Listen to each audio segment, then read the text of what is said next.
Hey everyone, my name is Dillon Gonzalez. I'm the editorial director for GeekVibesNation.com and also a co-host of the Home Dance Film Festival podcast. And I am thrilled to have you here to discuss all the latest and greatest in physical media. And what you might notice for regular viewers of the channel is that this is not the Video Attic. For those who missed last week's episode, Mike and I made an announcement that the Video Attic would be moving to their channel, and I will continue a new series which I am calling No Streaming Required on this channel. Mike and I, you may have noticed in the past few months, we've had to do some solo videos each. I've been having a little bit of a hard time getting our schedules on the same path, so we thought it'd be better. You get double the content. We still want you to go visit their channel and continue watching the Video Attic, and then also you can come back here and stick with us on the Geek Vibes Nation YouTube channel for all the latest and greatest. So I'll be doing pretty much the same kind of format, but with maybe some additional changes now that I'm doing kind of my own thing, and including we will have some occasional special guests popping in. Hopefully my producer Andre will be kind enough to join me to discuss a title or two here and there. But otherwise, I'm excited to see how this new show can kind of evolve, and we can just do some interesting and fun things. And I welcome your feedback on that. But I want to keep us kind of on the same track that we are used to, so I'm just going to dig right into kind of the normal schedule. I have a large array of titles that I'm going to try to get through in as timely a fashion as possible, but I have one that I was very excited about starting out. That is the 35th anniversary of Steel Magnolias on 4K. Now, this is a title that it's been probably a decade since I've watched this, but it is just like watching it anew. It's still just as lovely as ever. It's funny. For those who don't know, with this all-star cast, it is a small town drama based on a stage play. We have Sally Field, Dolly Parton, Shirley MacLaine, Daryl Hannah, Olympia Dukakis, Julia Roberts, and that's just the women in the movie. There's a lot of like Sam Shepard, among Dylan McDermott, among many talented performers in this movie.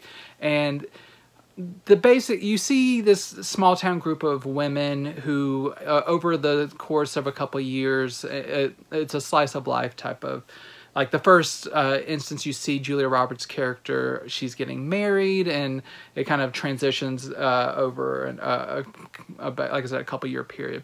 And what I really like about this movie is that it has such a genuine love and warmth for these characters, and it really does give these women time to bond with one another, and there's some really great cutting remarks, and like but in a nice way, like poking fun at each other, like between Shirley MacLaine character and Olympia Dukakis character, there's a lot of good barbs, like good-natured barbs back and forth with one another. But then you also have some really tender-hearted moments with pretty much all of them, but especially I love Dolly Parton's role in this movie. In a lot of movies she's made to be kind of like big and flashy and just kind of like larger than life, which Dolly is, but I really like how she kind of hones that in on this performance, and just it's very maternal, especially to Daryl Hannah's character, who is also going through kind of her transitional period in her life.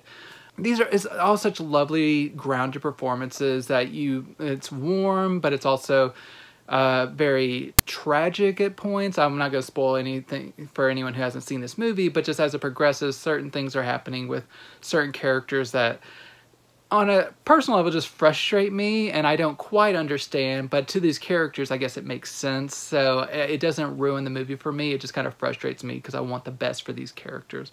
But this is a classic. I don't think I need to preach on Steel Magnolias to anyone who's seen it before, but if you haven't, this isn't just like a chick flick. I don't like those types of monikers. I love movies starring women, featuring women, and this is such a great one. And in terms of like similar movies, I've covered Terms of Endearment on the channel in the past, also with Shirley MacLaine. I would say I like this one quite a bit more. Both are really good, but Steel Magnolias just has a really special place in my heart. And I'm really glad this got a 4K from Sony.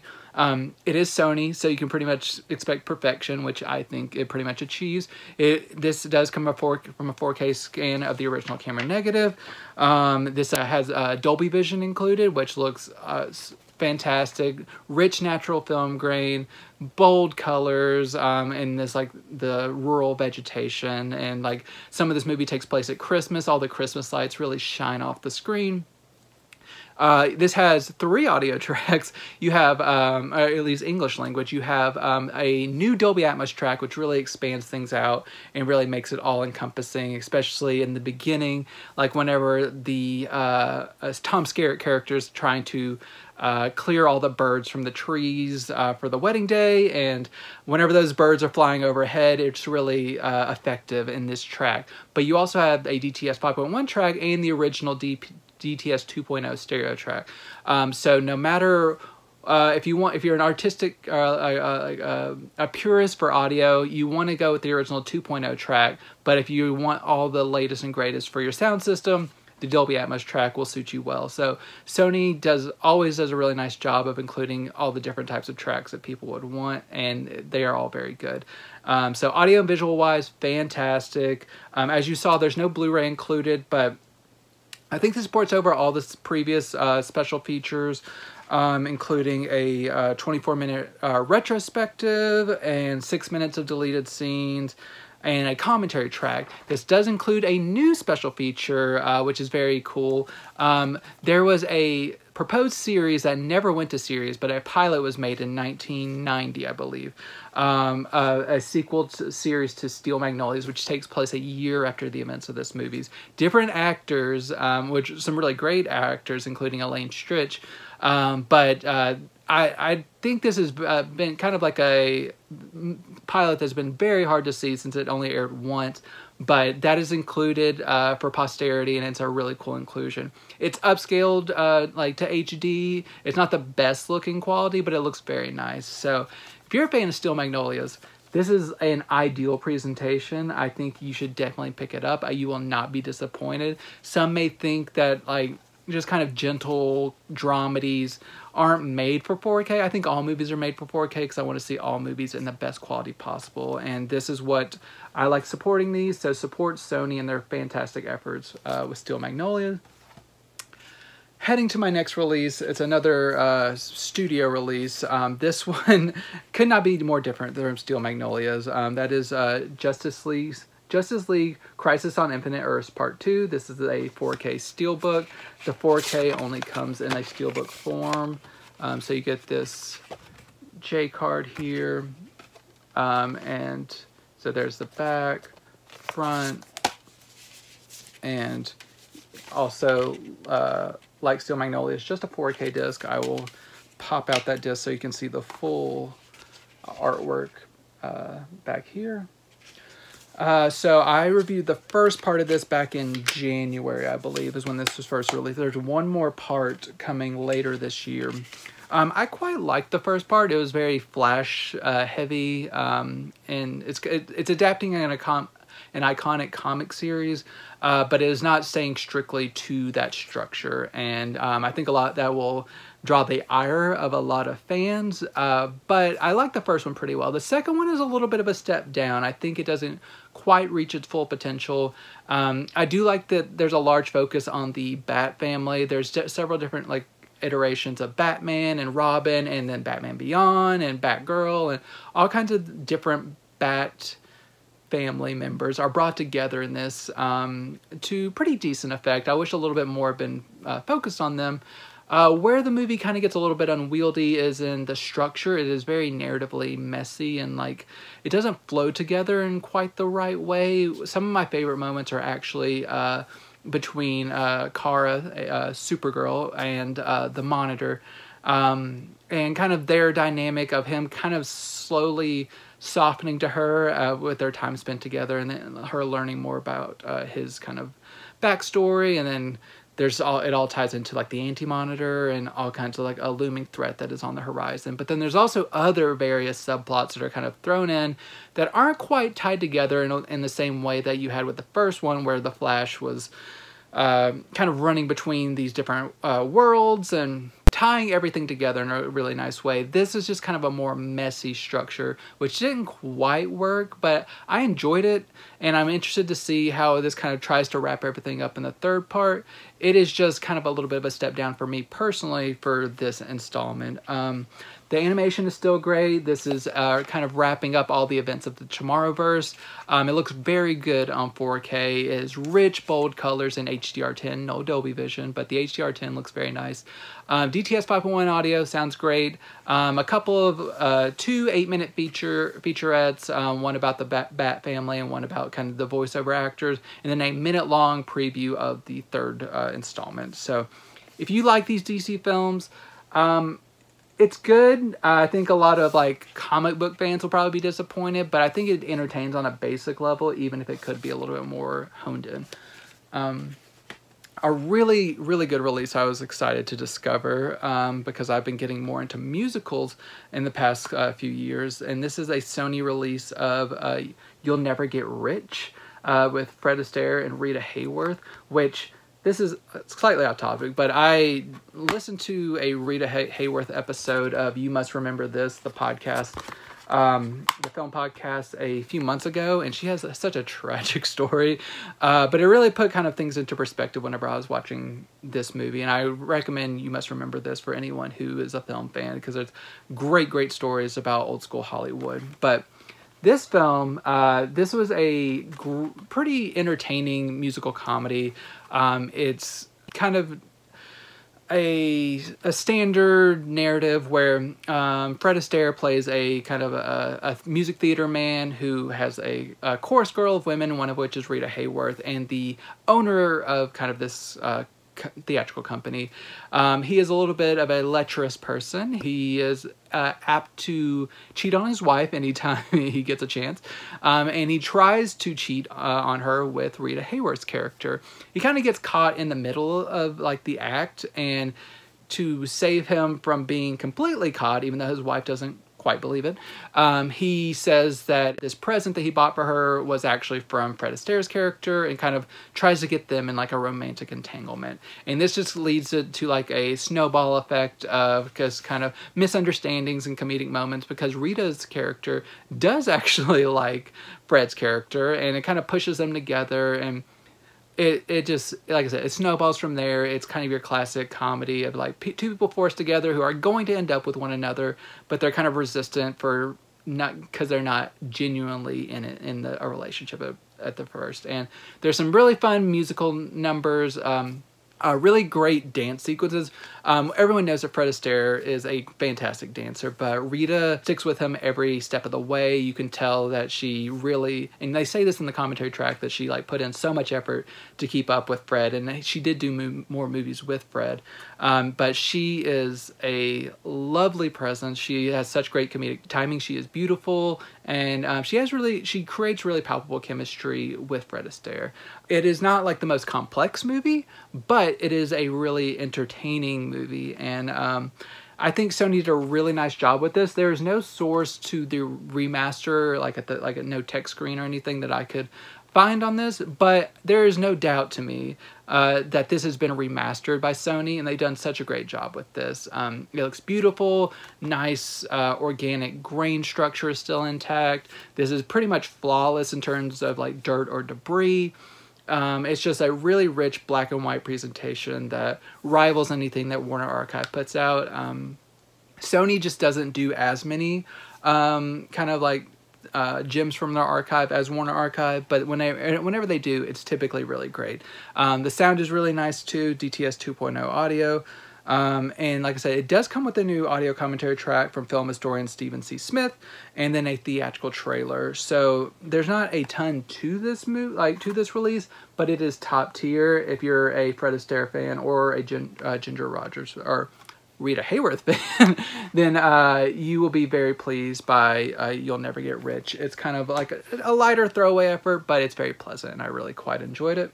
Now transitioning to two MVD releases that I'm going to be talking about from their Rewind collection. The first is a teen sex comedy from the 80s, Joysticks. And this was originally supposed to come out, I believe, in February, but MVD discovered an audio issue, which I still have my bad disc here, just for posterity, but I was shipped a new disc. The old batch was not supposed to get out to people, but Amazon and some other retailers did ship out some of their discs. So if you are interested, there is, I believe, a replacement program for those who did get the old disc. But if you're buying new now, you should get the intended disc. And if you listen to the old release, which I did, you will very clearly notice that there's a problem right away, because I believe the sound is pretty much only coming from the left front channel. So that's very clear. This new release, that does not have that problem. It's a very good release. I had already turned over the reverse cover art, so I'll just show it that way. So in terms of your 80s sex comedies, this is pretty much in line with your standard ones you have, but with more video games. This is about a young teen, 20-something, who is running his uncle's video game arcade, and while he is out of town, and everyone is so excited about this arcade. Men and women are both just like so excited to get to the arcade and like have a time, and there's all kinds of debaucherous things of people like drinking and having sex in the back and just going crazy. It's like the most poppin' arcade that I've ever seen on screen. And this obviously draws the ire of one of the girls' parents, played by Jodan Baker, who really wants this place shut down, and they have to kind of fight to keep it open. And it's a constant push and pull throughout.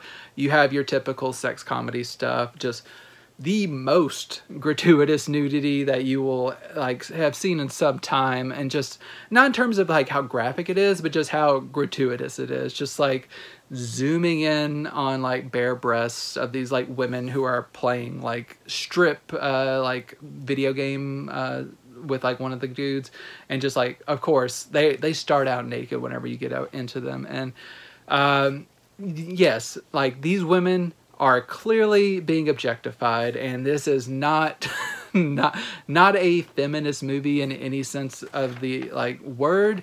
This is your classic like horny 80s movie, and while we do not condone that, it is a product of its time, and otherwise it is pretty entertaining. And for like the lizard brain people who do want that, you will be more than amply rewarded with this.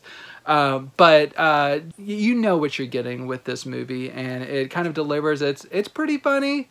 If you want to experience that prime 80s like gross sex comedies, it will not let you down. This was previously released by Scorpion Releasing. I believe it was like a 1,000-copy print run several years back. This reuses that same master, which was pretty good. It has a it comes from a 2K restoration of the 35mm elements, and if you do have that release, this does add some stuff. This ports over the old commentary track with the director, and it has a new commentary track with Heath over at Serial at Midnight, and Jesse from Diabolic DVD, and Eric, I believe, from MVD Entertainment. They're all kind of just discussing this movie, so you kind of get like a fan commentary track with some pretty good background information, along with the director commentary track. You also have some other various featurettes, including a short film, an 18-minute conversation with the director, and some trailers and stuff. So overall, it's a really good release, especially if you didn't get that initial print run, and this does seem up your alley. It is a solid one from MVD Entertainment. Pretty good, solid picture. The correct sound is good, and I think you will not be disappointed. I think I showed off the poster, but I will double check and do it again. So that is all in the Joysticks release. And then the next release from the Rewind collection is I'll probably have to sell you on some of you on this, just considering what it is. This is Hardware Wars, which, yes, it is a Star Wars parody. It was the first Star Wars parody, which I think will be up a lot of people's alley. And yes, where I think I'll have to sell you, for those who don't know what this is a 13-minute short film that is a parody. And yes, that is the main feature, a 13-minute short film. So there is the reversible cover art. And so yeah, do you want to fork over money for a 13-minute short film? It is not just that on this disc, and I think that will kind of convince certain people, but even the marketing of the original feature, like, jokingly said it was like a waste of $3. They bumped that up in the new marketing to like a waste of $15 or $20. But in addition to this short film, where a very hastily put together set impressively did a nice job in kind of like a trailer-esque form of parodying the first Star Wars film, made just months after its debut, so you don't have a lot of like your rote like go-to Star Wars references. It is heavily what is now A New Hope, but it was just Star Wars at the time.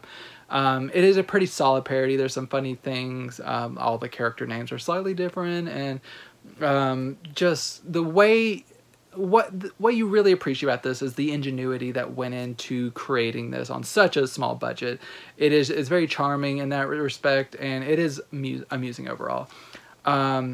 This has been restored by the people at Vinegar Syndrome. MVD asked them to restore it after getting the original 2012 HD print that they originally master that they originally had, and they thought it could be improved. So that's been the Vinegar Syndrome team did a 2K scan of the 16mm reversal print, and it looks quite nice. They did not they purposefully did not clean up all the damage that would have originally been there when it was originally first run, but it is the best version of itself that it can look, and it looks very nice. But you do also have the original 2012 HD master that they were considering releasing, also included as a special feature, which is even a little bit more beat up. So for those who want kind of that more beat up experience, you have that. You have another director's cut, a foreign cut, a Christmas special version. These are all like 10 to 12 minute versions of this, and then 2 additional spoofs as well. One of which, both are about 20-ish minutes. One is a parody of Apocalypse Now, which is Pork Lips Now, I believe.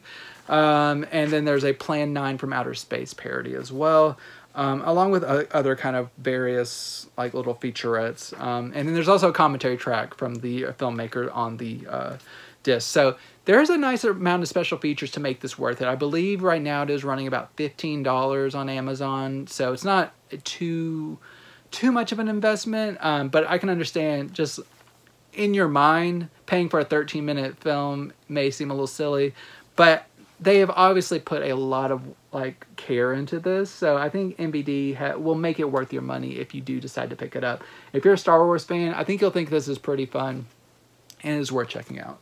Now I'm getting to a section I'm very excited to explore more. I'm going very heavily for the rest of the episode on 2 different boutiques. One of which I'm going to start with is the Vinegar Syndrome partner label family of films. The first one's not technically a partner label, it's a sub-label. It is one of my favorite new labels, and that is Cinematography, and their release of Touch from Paul Schrader. So there's the back, the classic Cinematography eye, and then you have the J card that comes off. You have this here, that's what it looks like, and I always love pulling this out to reveal this nice case. This is a Paul Schrader. This is on Blu-ray. A lot of their releases are in 4K, like Little Darlings and Going South. It does include a booklet. This was from '97, if I'm not mistaken. There's Tom Arnold. This also has Skeet Ulrich, Christopher Walken, Bridget Fonda. a ton of great performers. So just to make sure that's the disc here. So yeah, this is a Paul Schrader film that had not been released on Blu-ray. It is kind of unfairly known as kind of like a lesser Paul Schrader joint. I'm going to be completely honest. I recently covered Affliction on this show, and I actually like this more than Affliction, which is an Academy Award-winning film. But this is adapted from an Elmore Leonard novel, who you might know from like Out of Sight, or Justified, or Jackie Brown, Get Shorty. He's a classic crime writer, but this kind of this is one of the few that people were not champing at the bit to adapt. But Paul Schrader, like whenever he got the information on what was available, and when the project was brought to him, it appealed pretty much directly to his interests, which is like he often deals with films about religion, and this is kind of like a satire on religion.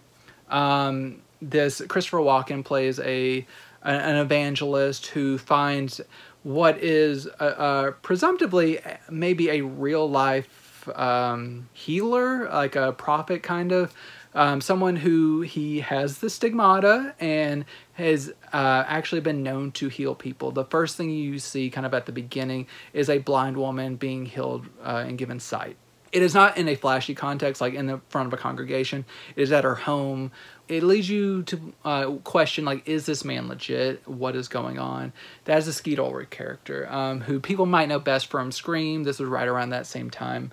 But this kind of goes on to be kind of like I said, a religious satire where there are people wanting to exploit him and like for their different purposes. Tom Arnold's character is wanting to bring more attention to his religious institution, and Christopher Walken wants to exploit him on television. And there's just all these different factions kind of fighting over him, and then all within this is like kind of a burgeoning relationship with the Bridget Fonda character, between her and the Skeet Ulrich character. And this all kind of like comes together like in a weird way of blending kind of like the classic Elmore Leonard crime element with like a interesting Paul Schrader religious element, and it works very well for me. I don't think it is completely like tonally balanced or like all like it doesn't all mesh together perfectly. I wouldn't say this is a 5 out of 5 film, but I would say like 3.5 out of 5 for sure. It is very entertaining. It has a great cast. It moves along very well, and I think it lands its like societal critiques pretty well. And in terms of like kind of later career Paul Schrader, like away from like his, well, forgiving like a First Reformed, like more recent, but like kind of that 90s era Paul Schrader, I think this is a pretty solid effort that does not need to be forgotten. It deserves this release from cinematography, so I'm glad Justin and all the people over at the cinematography team, like Justin is such a fan of physical media, and I know he's a big fan of Paul Schrader, and I'm glad he was able to get this one on Blu-ray. It looks very nice. This actually comes from a 2K restoration of the 35mm inner positive. Like I said, it looks very good. The grain is perfectly intact. It resolves well. Maybe just like a scene or two, like a shot or two here where the movie gets a little like gritty, but it looks very nice, and the sound is also very good. DTS 2.0 audio, and then a really nice selection of special features, including a new commentary track from some film historians, a 13-minute interview with Paul Schrader. That is a new one, and you gotta love Paul Schrader talking about anything. He is old and crotchety and does not give a fuck, and he really goes off, and he has some interesting things to say. And there's also a 12-minute visual essay about kind of like the thematic undercurrent of this film. Overall, fantastic release from cinematography. They have not disappointed me once. They have a Abel Ferrara movie coming up soon that I'm excited to check out. But for now, they are like 4 for 4 now with me on the cinematography line. So definitely check that one out.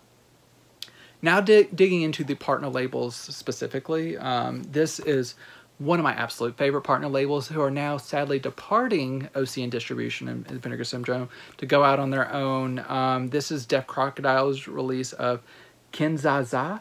And if this is the last Deaf Crocodile release, which I think there might be a new one maybe released the day after this episode comes out, I'm not sure. But if this is, it is a hell of a bang to go out with their OCN distribution partnership.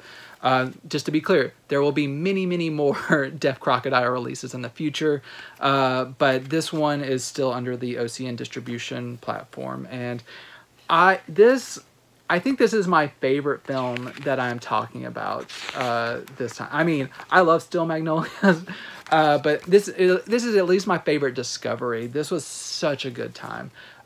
This is a Russian film that I had never heard of at all, but it is completely up my alley. I had the thought, I did not read the back, but I had the thought, I was like, this kind of gives me like Hitchhiker's Guide to the Galaxy vibes. And then I looked at the synopsis on the back, and they specifically shout out like Douglas Adams and Hitchhiker's Guide to the Galaxy, along with like Monty Python and other kind of like Kurt Vonnegut kind of like dry, absurdist humor. And I recommend this movie to anyone sight unseen, but I don't want to give away too much, but I will give away just enough because like I did not know anything about this movie, and there's something that happens in the first 5 minutes. I was like, whoa, this is completely wild. But I will have to kind of reveal that just to say this is about two Russian men who unexpectedly get transported to another planet and have to figure out kind of the rules of that planet. It's kind of like a desert planet that they are on, and they are trying to get back to Earth. And along their journey, they are like learning all the rules of this world. They learn that they have a valuable object on them that is pretty much worthless on Earth, but to these people is 100 like tons of gold. It is like it has its own rules that I love, that they kind of set up this lore, and it is a pretty long film. It's like 2 hours and 10 minutes long, but I was never bored throughout. It is, I just love every moment of like every silly bit of humor and just like the character interactions between these Russian, like the Russian man and like there's a younger companion that is following him. They do not really know each other at the beginning, but they form a really nice friendship, and then they meet two residents of this planet, and you get to learn more about like the class structure of this kind of planet and how they're kind of obfuscating like their place in the pecking order and everything to these kind of foreign visitors. And there's a question about who you can trust along this journey, but it also, there's like a real kinship that develops between all of these characters throughout. And then there's just like all kinds of absurdist humor. I love it so much. It's such a fun film. I cannot say enough good things about it, and I'm so glad that Deaf Crocodile brought this into my life. So the basics is, if you like kind of like a sci-fi absurdist comedy, like I said, in the vein of like a Hitchhiker's Guide to the Galaxy, this is definitely worth checking out. And this Blu-ray is absolutely worth the way to see it. There are other ways to see it, but I would say get the Blu-ray if you trust me at all. Which you might not, which is fine. But this has been restored from the 35mm elements, and it looks fantastic. This is also, I believe, encoded by Fidelity in Motion, who is one of the best encoders in the game. I believe all Deaf Crocodile releases are, and they always look fantastic. So fantastic restoration that has been encoded very well. You do get the LPCM 1.0 Russian audio, which also sounds really nice, great restored. You get a new commentary track from film historian Walter Cha, which he is so insightful, so has such great information on this movie. You get two really long interviews. One is a 51-minute interview. I believe that's the one with one of the performers in the movie, the younger companion, whose dad also co-wrote the movie. And then there's also an 84-minute interview with one of the founders of Deaf Crocodile and another film historian. They talk about this for about 84 minutes. It's a very massive conversation, but it's very enlightening. There's also a 17-minute visual essay on the movie as well, which also just helps further your appreciation. So The cinematography release that I talked about, Touch, it already comes in deluxe packaging. All these other partner label releases, you can go to the OCN distribution / Vinegar Syndrome website, or for this one specifically, you can go to the Deaf Crocodile website and get it with a really nice slipcover for a slight upcharge. But this is a standard release, which I still really like. And they're Deaf Crocodile, if you go to geekvibesnation.com and search Deaf Crocodile, you'll find a recent article that I wrote about and I'll include it in the information in the of this video, about Deaf Crocodile's new partnership with Diabolic DVD and kind of their deluxe packaging that they're going to be doing with their future releases, which is very exciting, and I'm looking forward to that. But for now, Kin-Dza-Dza, don't let this pass you by. It is such a great discovery. I really love it. Cannot recommend it enough. My next partner label release is from ETR Media, and that is Out in the Ring, which is a pretty straightforward documentary that I really quite enjoyed. This is a look at the world of queer representation in wrestling, from kind of the early history to kind of how it evolved over the years throughout like the main like 80s, like Ric Flair, Hulk Hogan era, into the 90s, and then now to modern times where things are starting to get quite a bit better, but there are barriers in place, and just seeing how it keeps getting a little bit better, but also kind of the real professionals like WWE and like all the kind of bigger names, them picking and choosing when it is beneficial for them to be kind of like accepting of like more representation of like queer people in the sport, and how they are portrayed when they are, like how they were problematically portrayed like back even like just a decade ago. It is really interesting. It's a standard talking head documentary, but I think this information is so important on its own that you can kind of forgive a lack of like creative flair in the documentary filmmaking. I think it is very worthy of, even if you're not a fan of wrestling, I think it's just a interesting topic. I'm not the biggest sports person. I used to be way into wrestling back when I was a kid, but I've fallen off quite a while ago. But even though I didn't have that background, they fill in enough about wrestling to understand what these people are going through, why it's important, why people love it. And I think it's really great. So definitely recommend Out in the Ring. It is a newer film within the last few years, so it has a strong HD master. I believe it is 2.0 audio, but yeah, DTS 2.0 audio. So very down the middle, like looks good, sounds good. It does come with an audio commentary track from the director, and then 18 minutes of deleted scenes / interviews. So extended interviews with 4 subjects that last 18 minutes long. So if you like documentaries and this subject interests you, Out in the Ring is definitely worth checking out. My next partner label release is from Film Movement, and that is all about Lily Chou-Chou. And this, okay, first off about this release. Film Movement just recently, at the beginning of this year, came on board with the OCN distribution partner label program.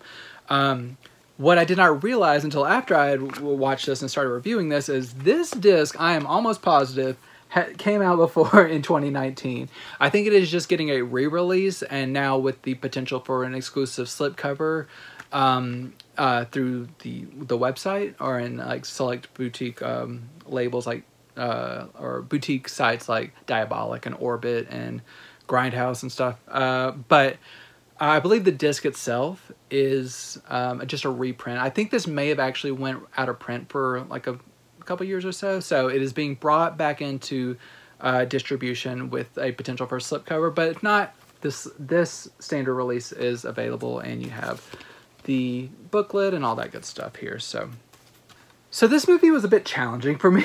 I think it is one that I've read about after watching it, and I liked it. I will say that.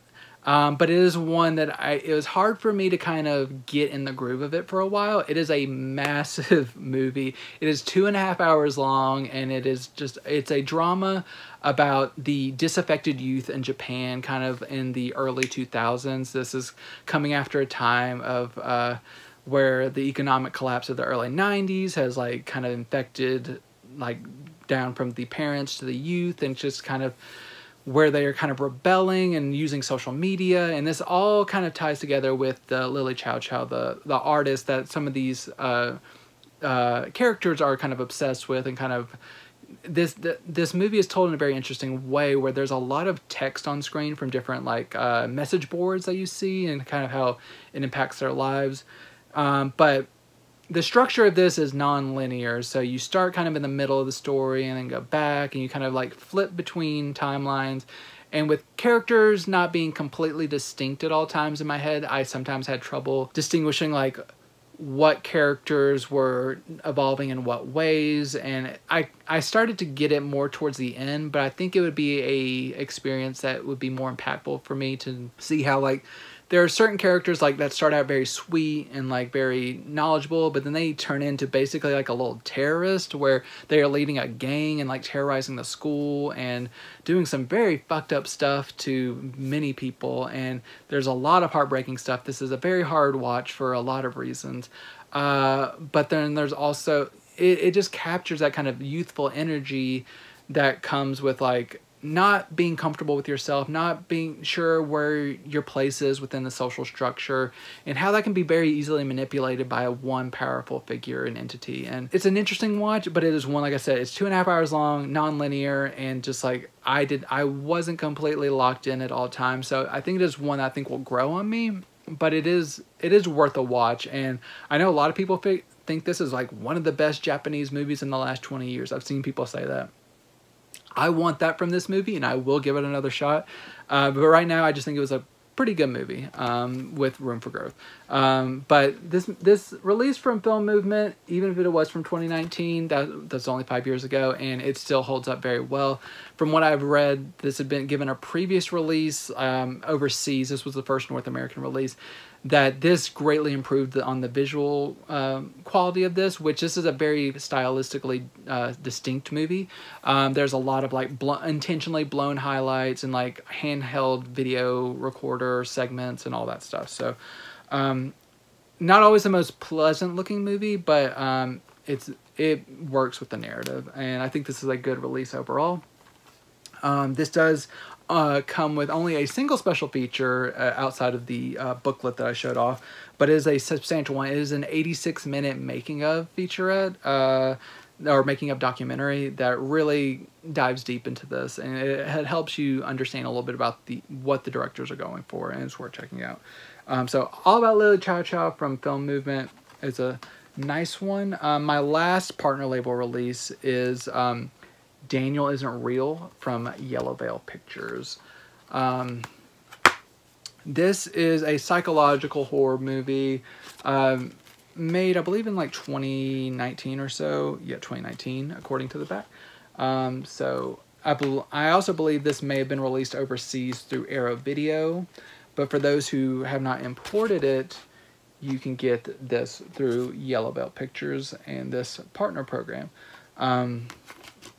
So this is an imaginary friend horror thriller where you see a young boy like an actual child as a boy. He sees a tragedy and develops an imaginary friend when his parents are going through a particularly fraught time, and his imaginary friend at that time starts to get a little bit out of pocket. This is all at the beginning, and he kind of banishes him away.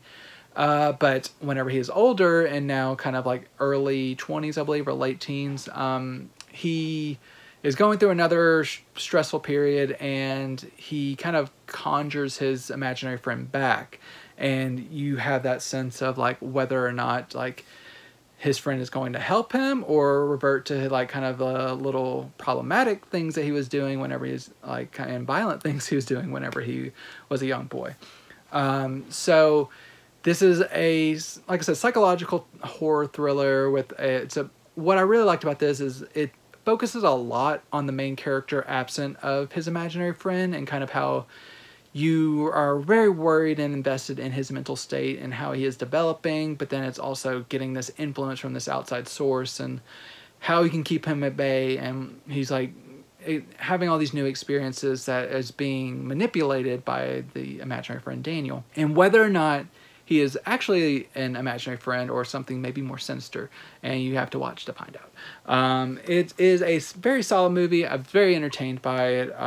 Very much worth checking out. It's only an hour and 40 minutes, so it keeps a pretty good pace. And yeah, I didn't completely love certain narrative choices, especially near the end, but overall, very solid movie. This release from Yellow Veil Pictures treats it very nicely. It's a very solid HD picture, nice black levels, which has a lot of dark moments in this, so you want some pretty strong black levels. Really good, effective audio track. I believe it's a DTS 5.1. Yes, it is. It has a very brief introduction from the director, 3 commentary tracks, a plethora of commentary tracks. You get so many like storyboards and concept art and all kind, like just a whole list of them that you can see. All of these movies are getting written reviews on the website, geekvibesnation.com. You'll probably see everything within a week of this video being published. You also get some deleted scenes. So overall, good release for Daniel Isn't Real. I'm going into the world of Shout Studios. I believe these are all Shout Studios. I don't think there's any Scream Factory here. No. So my first Shout Studios title is a movie that has been very critically maligned, but my wife has a soft spot for it, and I was willing to give it a chance. And that is Envy with Ben Stiller and Jack Black. And I'm glad I did. It is far from a great movie, but it is pretty funny, and I don't think it is worth the critical bashing that it received when it was first released. It is about a man who has kind of an annoying neighbor, played by Jack Black, who's kind of a dreamer, always trying to invent ways to kind of like make it rich. And he is tired of being a good friend at a certain point, and he is kind of given up supporting his friend. And one day he comes up with an idea called Vapoo Rise, which will instantly get rid of dog poop. He doesn't. The Ben Stiller character does not want to invest. He thinks it's a dumb idea that will never work. And then, of course, it does work. It becomes like a sensation. And this movie is all about his friend getting all the success that he could have gotten if he would have just invested like $2,000. But his friend still lives right beside him, and now he's in this new mansion, and it's just like this seething envy, this jealousy he has of his friend and his regrets, and his wife is always telling him it was only $2,000 and kind of like needling him the whole time. And yeah, some of these characters are a bit unlikable, and the movie gets a little bit ridiculous at points, but it's also very funny a lot of the time, especially when, once again, Christopher Walken shows up after showing up in Touch earlier. There are some very funny moments with him. This movie is very stressful in a lot of ways, but it's also very absurdly funny. And overall, I think it's not worth the reputation it has. It's fine. It's not great, but it's fine. And you can kind of say similar about this Blu-ray release, which they did not go through the trouble of giving it a new restoration or remaster or anything like that. This is a old Paramount or DreamWorks master that has been put on this disc, which is fine. It gets the job done, but it's a little bit underwhelming overall. I wish it would have been getting at least a remaster, because this is never getting a 4K. But a remaster would have been nice, so it just doesn't look as old as it kind of does. It's passable. But this also doesn't have very many special features. It has an image gallery and some trailers, so pretty bare bones. But if you just want this in HD, like our house did, Envy, it gets the job done. What more than gets the job done is I'm going up from here, mostly, is a classic Western. It is one of the best 4Ks I've seen in a while, and that is The Magnificent Seven, the original with Yul Brynner, Steve McQueen, so many great performers in here. So James Coburn shows up, which always love James Coburn sightings. I think most people know about The Magnificent Seven, but It is about a town that is being terrorized by bandits who recruit this Magnificent Seven to come defend the town, but they're defending against 50 people, so they're outnumbered, and it's all about these men. They're kind of bonding on the way to this town, and then when they get there, like getting the lay of the land, trying to figure out their own allegiances, and like what they are willing to sacrifice in the name of trying to like save these people. It is one of the best westerns I've seen. This is I believe this is a John Ford, I believe. John Sturges. My Johns were mixed up. This is a John Sturges production, and Sturges, he's a really great director, and he makes the most out of every single second on screen. Every performer is putting in good performances. Beautiful cinematography. One of the all-time best scores that I've ever heard. And even if you've never seen the movie, you've probably heard the score. It's delightful. This is a great movie, and this is a great 4K release. This gave a new 4K Dolby Vision grade and a new color grade to a pre-existing 4K master, and it looks pretty much flawless. It's beautiful, rich, like earthy colors because it's a Western. Grain is well resolved. No deficits that I could find. You do get two DTS 2.0 tracks. One is the original mono, and there's a stereo, and there's a DTS 5.1 surround track. So you get 3 audio options overall, and overall, no matter what you choose, I think you're going to be happy. 2 commentary tracks, a 47-minute documentary, 3 featurettes that range about 15 to 21 minutes long. Usually about like the score or like a archival like image book that they discovered. All kinds of good things are in here, but this is an iconic release for the Magnificent Seven. I believe there's even a steelbook coming out soon if you'd rather have that, but I love this slipcover if you can find it. Definitely worth checking out. Another lavish release that was not screwed up by Shout Studios, that is the 4K release of JFK from Oliver Stone. This is a mammoth set. I think some people complained about the packaging of this. I understand because shelf space is a concern, but because Shout in the past has released a 4-disc set like Army of Darkness in one kind of compact set. This has 3 cases. So for this one, you have the director's cut on 4K and Blu-ray. The director's cut's the only one on 4K, and you got the red. And then you'll see what we're doing here. You have the white, which is the theatrical cut, which has been missing in action for a while, on Blu-ray. And then you have a special features disc, the blue, red, white, and blue, also in its own disc. So, yes, the package is a bit bulky, but it is a beautiful package. You got this nice, sturdy chipboard packaging here that is really nice. And more importantly, the discs themselves are treated nicely. If you heard me talk about the Oliver Stone's Natural Born Killers restoration several months ago, this is treated with the same amount of care, and a lot of the same participants in the special features have come over for this. But this film, it's JFK. It's a massive movie. The director's cut is like 2 hours and 25 minutes, or 3 hours and 25 minutes long. The theatrical cut is like 3 hours long. It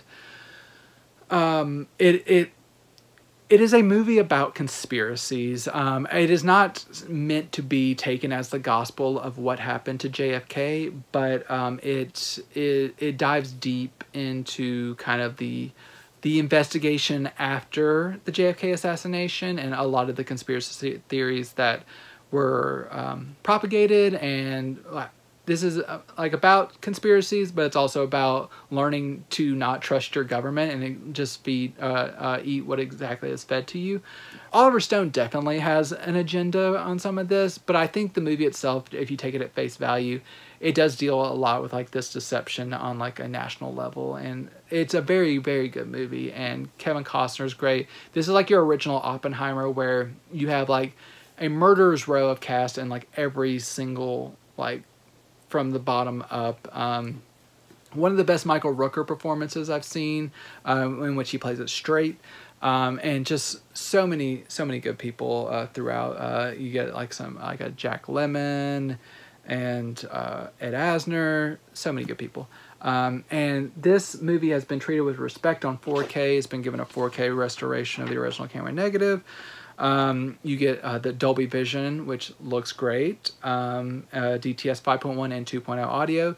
You get a commentary track on both cuts of the movie, but I believe the theatrical cut is just the same commentary track, but it has been cut to conform to the theatrical cut.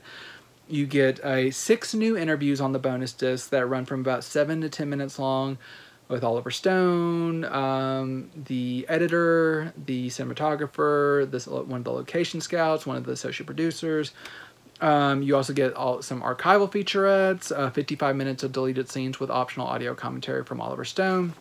Overall, fantastic release for JFK. It is one of the great early 90s epic dramas, and we rarely get those these days. Like I said, we had Oppenheimer last year, but this is just such a artfully constructed movie. I think it's really great.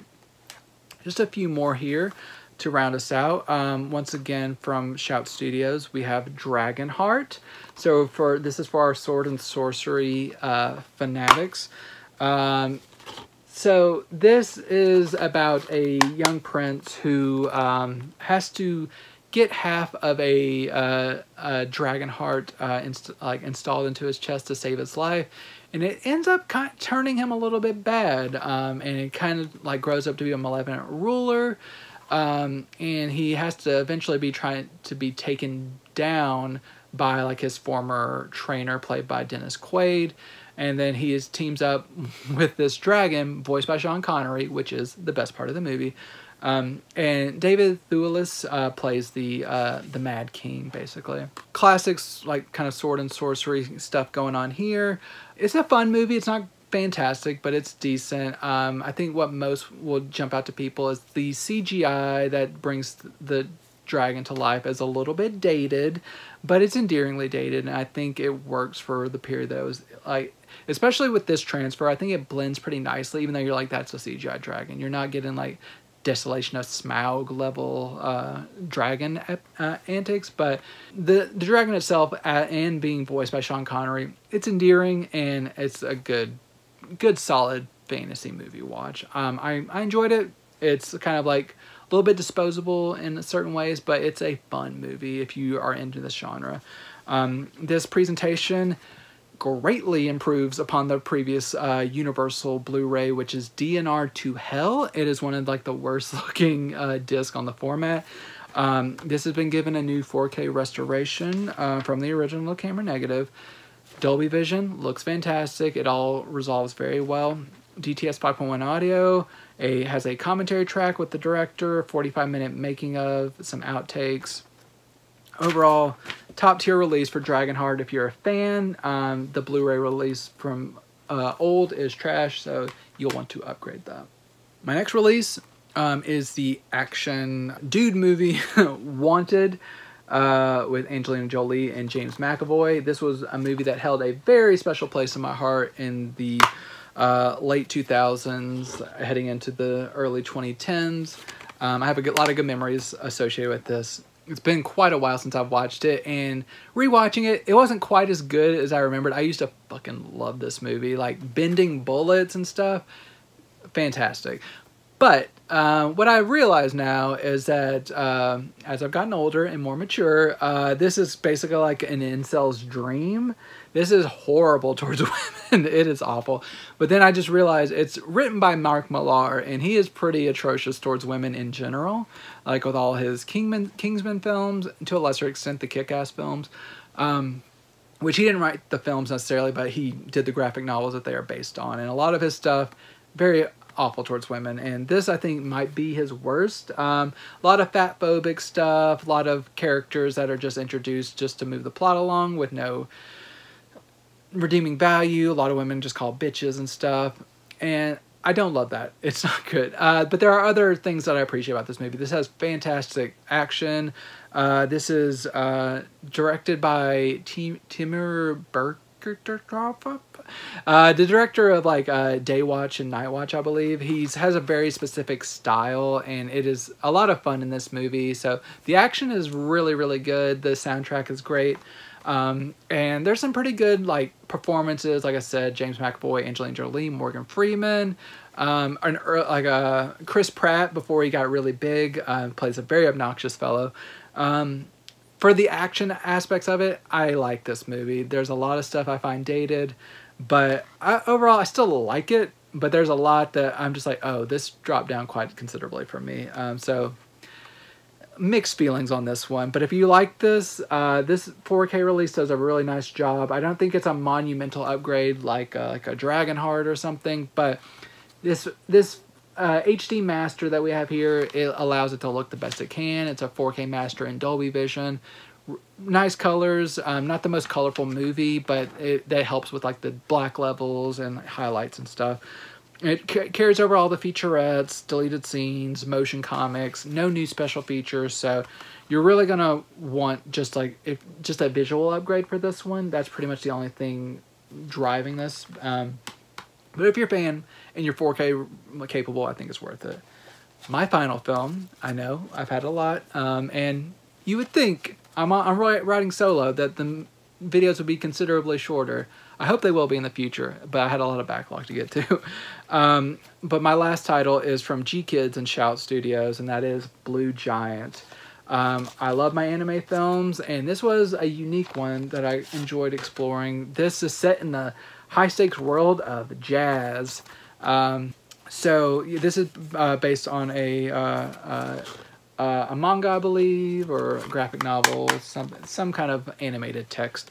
And it is about a young man who is like freshly out of school, who he has been practicing like his saxophone for like 4 years. He's gotten to like pretty impressive levels, and then he heads to like the big city to meet up with a friend, and then eventually tries to start a jazz trio. And while he has not been practicing his whole life, he has a very raw talent that people really are drawn to, and like whenever he plays, it kind of puts people almost like in a trance. And the way this is animated to show how his playing and music impacts people is very beautiful, and I like how the story develops. And it has these three people with different skill sets working together and like forming this bond, playing music, but also having their own self-interest and learning and making mistakes. And there's very dramatic developments as this jazz drama about these like people trying to make it in this I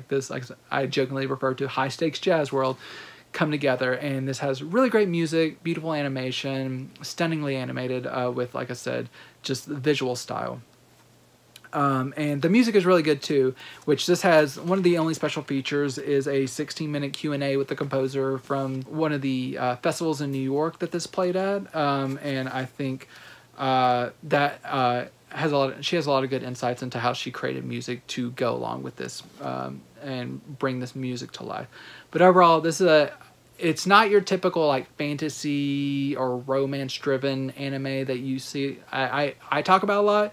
Or you see a lot, like a lot of young adult stuff we see, but this is really cool. I like this, and Blue Giant is a refreshing use of the medium with great music, and very worth checking out if you're an anime fan. Looking for something a little bit different, very much worth it. So that ends me. That's 16 fresh releases for you that I was very excited to dig into. I hope you continue to watch us at No Streaming Required on the Geek Vibes Nation YouTube channel. I appreciate you hanging with us. Please support Mike at the Video Addict on their own channel. I will be here again next week. I think I will be doing a very specific episode for one boutique label, so make sure to tune into that. But until next time, enjoy these movies.